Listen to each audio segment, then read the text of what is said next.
Welcome back to the highest grossing films of the 90s. This is part 2, and here is numbers 40 through 31. GoldenEye.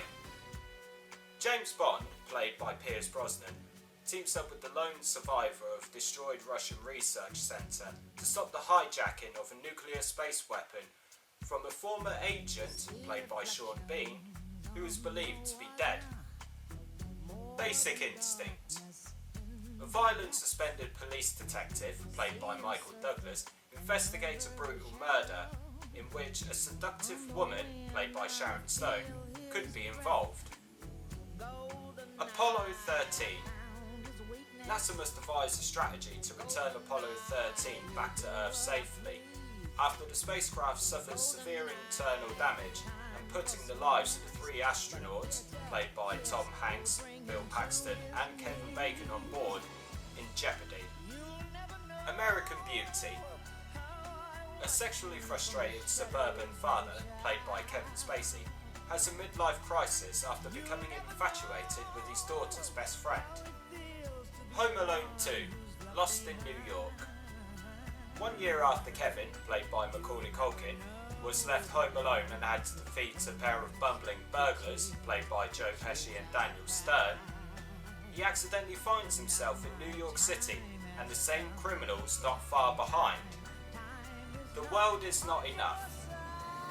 James Bond, played by Pierce Brosnan, uncovers a nuclear plot when he protects an oil heiress, played by Sophie Marceau, from her former kidnapper, played by Robert Carlyle, an international terrorist who can't feel pain. Die Hard with a Vengeance. John McClane, played by Bruce Willis, and a Harlem store owner, played by Samuel L. Jackson, are targeted by German terrorist Simon Gruber, played by Jeremy Irons, in New York City, where he plots to rob the Federal Reserve building. A Bug's Life. A misfit ant, looking for warriors to save his colony from greedy grasshoppers, recruits a group of bugs who turn out to be a circus troupe. Notting Hill. The life of a simple bookshop owner, played by Hugh Grant, changes when he meets the most famous film star in the world, played by Julia Roberts.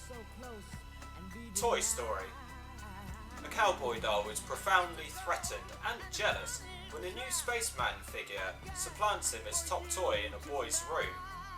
Well, that was numbers 40 through 31. Let us know what you think. Do you think these films deserve the money that they took in at the box office? Are you surprised? Do you think they should have taken more, less?